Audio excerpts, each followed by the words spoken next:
کہتے ہیں بہت سالوں پہلے ایک بادشاہ کی حکومت ہوا کرتی تھی جس کی بہت بڑی مملکت تھی، مگر اس کی سلطنت کا کوئی وارث نہیں تھا۔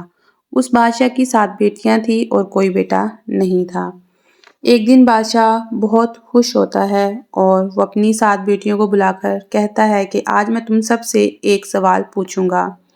اگر تم لوگ اس سوال کا ٹھیک ٹھیک جواب دیتی ہو تو میں تم کو تمہاری من پسند چیز دوں گا۔ اب تم ساتوں ایک قطار میں کھڑی ہو جاؤ اور ایک ایک کر کے بتاتی جاؤ کہ تم کس کا دیا کھاتی ہو اور کس کا دیا پہنتی ہو۔ 7 بیٹیوں میں سے 6 نے کہا کہ ابا حضور، ہم تو آپ کا دیا کھاتی ہیں اور آپ کا دیا پہنتی ہیں۔ آپ کی وجہ سے آج ہماری یہ شان و شوکت ہے۔ یہ سن کر بادشاہ بہت خوش ہوا اور ان 6 بیٹیوں کو اس نے من پسند چیز دے دی۔ جب سب سے چھوٹی بیٹی کی باری آئی تو وہ کہتی ہے کہ میں تو اللہ کا دیا کھاتی ہوں اور اپنی قسمت کا ملا پہنتی ہوں اور یہ میرا نصیب ہے۔ جب بادشاہ نے یہ سنا تو وہ بہت غضبناک ہو گیا اور یہ سن کر اس نے کہا کہ تم نے میری نافرمانی کی ہے اور تمہیں اس ناشکری کی سزا ملے گی۔ چھوٹی بیٹی نے کہا جو آپ کا حکم ابا حضور۔ بادشاہ نے سپاہیوں کو حکم دیا کہ جاؤ اس کو جنگل میں چھوڑ آؤ۔ اب میں بھی دیکھتا ہوں کہ یہ میرے بغیر کیسے اللہ کا دیا کھاتی ہے اور کیسے اپنے نصیب کا پہنتی ہے۔ پھر اس کی بہنوں نے اپنی چھوٹی بہن کے عمدہ لباس اتروا لیے اور جتنے زیورات سے وہ آراستہ تھی وہ سب کے سب اس سے چھین لیے اور خستہ حال بادشاہ کے حکم کے مطابق وہ سب سپاہی شہزادی کو اکیلا جنگل میں چھوڑ آئے۔ شہزادی جنگل کو دیکھنے لگی کہ ہر طرف درخت ہی درخت تھے۔ دوپہر سے شام ہونے والی تھی۔ شہزادی نے عقل سے کام لیا اور اس نے کچھ لکڑیاں اکٹھی کرنا شروع کر دیں تاکہ وہ رات کو آگ جلا لے گی اور کوئی جنگلی جانور اس آگ کو دیکھ کے اس کے قریب نہیں آئے گا اور رات بھی گزر جائے گی۔ پھر شہزادی لکڑیاں اکٹھی کرنا شروع کرتی ہے کہ وہ چلتے چلتے ایک جھونپڑی کے پاس پہنچ جاتی ہے جس کے باہر ایک بکری بندھی ہوئی تھی اور اندر سے ایک انسان کے کھانسنے کی آواز آ رہی تھی۔ شہزادی یہ سب دیکھ کے بہت حیران ہوئی، لیکن وہ اس جھونپڑی کے اندر داخل ہوتی ہے اور کیا دیکھتی ہے کہ ایک بوڑھا ضعیف انسان چارپائی پہ لیٹا ہوا پانی پانی کر رہا ہوتا ہے۔ شہزادی ادھر ادھر دیکھتی ہے تو اس کو ایک کونے میں ایک گھڑا پڑا نظر آتا ہے اور وہ پانی کا ایک گلاس بھر کر اس بوڑھے آدمی کو پلاتی ہے۔ اس کے بعد اس بوڑھے آدمی نے شہزادی سے پوچھا کہ بیٹا، تم اتنے گھنے جنگل میں کیا کر رہی ہو؟ شہزادی نے بوڑھے آدمی کو سارا ماجرا سنایا کہ وہ یہاں تک کیسے پہنچی ہے۔ بوڑھے آدمی نے کہا کہ بیٹا، تم میری جھونپڑی میں رہ سکتی ہو۔ میں شہر میں کام کرتا ہوں اور صبح کام کے لیے چلا جاؤں گا، پھر 7 دن کے بعد واپس آؤں گا تو تم میری جھونپڑی میں رہ لینا۔ اور جھونپڑی میں کھانے پینے کا سامان موجود ہے، پاس میں ہی ایک ندی بہتی ہے، تم وہاں سے پانی بھر لینا۔ صبح ہوتے ہی وہ بوڑھا آدمی شہر کام کرنے کے لیے چلا جاتا ہے اور شہزادی اکیلی جھونپڑی میں رہتی ہے۔ پھر وہ جھونپڑی کی صاف صفائی کرتی ہے اور بکری کا دودھ نکالتی ہے۔ پھر وہ آدھا دودھ اپنے لیے رکھ لیتی ہے اور آدھا دودھ وہ ایک برتن میں ڈال کر جھونپڑی کے باہر ایک کونے میں رکھ دیتی ہے تاکہ رات کو اگر کوئی جانور بھوکا یا پیاسا ہوگا تو وہ یہ دودھ پی لے گا۔ شہزادی وہ دودھ کا برتن باہر رکھ کر اندر سونے کے لیے چلی جاتی ہے۔ جب صبح اٹھ کے شہزادی باہر آتی ہے تو کیا دیکھتی ہے کہ وہ دودھ کا برتن خالی ہوتا ہے اور ساتھ میں ایک لال پڑا ہوتا ہے اور شام کے نشان بھی نظر آ رہے ہوتے ہیں۔ شہزادی یہ دیکھ کر بہت حیران ہوتی ہے اور سوچتی ہے کہ اس نے بچپن میں سنا تھا کہ جب کوئی نایاب سانپ بہت زیادہ خوش ہوتا ہے تو وہ خوشی میں ایک لال اگلتا ہے جس کی قیمت سونے، چاندی اور جوہرات سے بھی زیادہ ہوتی ہے۔ تو مجھے لگتا ہے کہ رات میں کوئی سانپ بھوکا تھا اور اس نے دودھ پیا ہے جس کے بعد وہ ایک لال چھوڑ گیا ہے۔ پھر شہزادی وہ لال اٹھا لیتی ہے اور اگلی شام پھر شہزادی ایک برتن میں دودھ نکال کر جھونپڑی کے باہر رکھ دیتی ہے اور اگلی صبح دیکھتی ہے تو ایک لال اور پڑا ہوتا ہے۔ اسی طرح کرتے کرتے 7 دن گزر جاتے ہیں اور شہزادی کے پاس 7 لال جمع ہو جاتے ہیں۔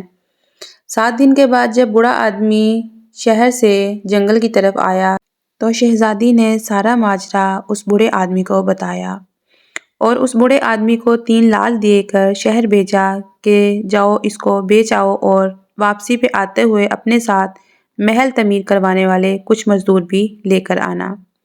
باقی 4 لال شہزادی نے مالا بنا کر اپنے گلے میں پہن لیے۔ یوں دیکھتے ہی دیکھتے کچھ مہینوں میں جنگل میں ایک خوبصورت اور عالیشان محل تیار ہو جاتا ہے۔ اس خوبصورت محل میں شہزادی اور بوڑھا آدمی رہنے لگتے ہیں۔ یہ ایک ایسا محل تھا جس میں دنیا کی ہر آرائش، نوکر چاکر اور ہر طرح کی نعمت موجود تھی۔ شہزادی جنگل میں ایک لکڑی کا کارخانہ بنوا دیتی ہے جس میں غریب آدمی اپنی روزی روٹی چلاتے ہیں اور اس طرح شہزادی کی نرم دلی کا چرچا دور دور تک پھیل جاتا ہے۔ جب یہ خبر بادشاہ تک پہنچی تو بادشاہ کے دل میں بہت اشتیاق ہوا کہ میں بھی تو دیکھوں یہ کس ملک کی شہزادی ہے جس کی رحم دلی کے چرچے اتنے دور دور تک پھیل چکے ہیں۔ بادشاہ نے اپنی سپاہی کے ہاتھ پیغام بھیجا کہ وہ شہزادی سے جا کے کہے کہ میں ان سے ملنا چاہتا ہوں۔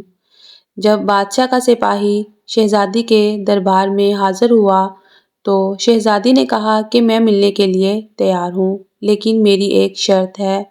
بادشاہ سے کہیے گا کہ وہ اکیلے ملنے کے لیے نہ آئیں بلکہ اپنی 7 بیٹیوں کو ساتھ لے کر آئیں۔ سپاہی نے جب یہ سنا تو اس نے بادشاہ سے جا کے کہا کہ شہزادی نے ایک شرط رکھی ہے کہ وہ چاہتی ہیں کہ آپ اپنی 7 بیٹیوں کے ساتھ ان سے ملنے کے لیے آئیں۔ پھر کچھ دن بعد بادشاہ اپنی بیٹیوں کے ساتھ شہزادی سے ملنے کے لیے ان کے محل جاتا ہے اور شہزادی ان سے منہ پر نقاب پہن کر ملتی ہے اور ان کے لیے 7 مختلف رنگوں کے کھانے پیش کرتی ہے اور 7 مختلف رنگوں کے لباس اور زیورات پہن کر ان کے سامنے آتی ہے۔ محل کی شان و شوکت اور نوکر چاکر دیکھ کر بادشاہ اور ان کی بیٹیاں بہت متاثر ہوتی ہیں۔ پھر بادشاہ نے شہزادی سے کہا کہ تم میری بیٹی کی جگہ ہو اور میں تمہارے کہنے پر اپنی تمام بیٹیوں کے ساتھ تم سے ملنے آیا ہوں، تو پھر ہم سے یہ نقاب کیسا؟ بادشاہ کے بہت زیادہ اصرار کے بعد شہزادی نے کہا چلے ٹھیک ہے، میں تیار ہو کر آتی ہوں۔ یہ سن کر بادشاہ کی بیٹیوں نے آپس میں سرگوشی کرنا شروع کر دی کہ اتنا تو تیار ہوئی ہے، اتنے اچھے لباس اور زیورات پہنے ہیں، پھر اور کتنا تیار ہونا ہے اس نے۔ کچھ ہی دیر بعد بادشاہ کو دور سے کوئی خستہ حال کپڑوں میں چلتا نظر آ رہا ہوتا ہے اور غور کرنے پر بادشاہ کو یاد آیا اور بادشاہ حیران ہو گیا، یہ تو زندہ ہے، جبکہ مجھے تو یہ لگا تھا کہ اس کو جنگل کے جانور کھا گئے ہوں گے، کیونکہ جب میں نے سپاہیوں کو جنگل میں بھیجا تھا تو انہوں نے کہا تھا کہ شہزادی کا نام و نشان بھی جنگل میں نہیں ہے۔ تو یہ کیسے ممکن ہو سکتا ہے کہ تم آج زندہ ہو؟ یہ دیکھ کر بادشاہ بہت خوش ہوا اور اس نے کہا کہ شہزادی کو بلاؤ، میں اس سے تمہیں آزاد کروا لوں گا اور بدلے میں مجھے اپنی ساری سلطنت دینی پڑی تو میں دے دوں گا۔ یہ سن کر شہزادی نے کہا نہیں ابا حضور، میں ہی وہ شہزادی ہوں جس کے محل میں آپ آئے ہیں اور جن کو میں نے بلایا ہے۔ یہ سن کر بادشاہ بہت حیران ہوا اور اس نے پوچھا کہ یہ سب کیسے ہوا؟ پھر شہزادی نے سارا قصہ بادشاہ کو سنایا اور کہا کہ ابا حضور، میں کہتی تھی نا کہ میں اللہ کا دیا کھاتی ہوں اور نصیب کا ملا پہنتی ہوں۔ آج جو کچھ بھی میرے پاس ہے وہ سب اللہ کا دیا ہوا ہے اور آج میں آپ سے بھی زیادہ امیر ہوں۔ پھر شہزادی نے وہ مالا دکھائی جس میں ابھی بھی 4 لال موجود تھے۔ یہ سب دیکھ کر باقی تمام شہزادیاں بہت ہی رشک کرتی ہیں اور دل ہی دل میں خیال کرتی ہیں کہ کاش ہم نے بھی تب یہ کہا ہوتا کہ ہم اللہ کا دیا کھاتی ہیں اور نصیب کا ملا پہنتی ہیں۔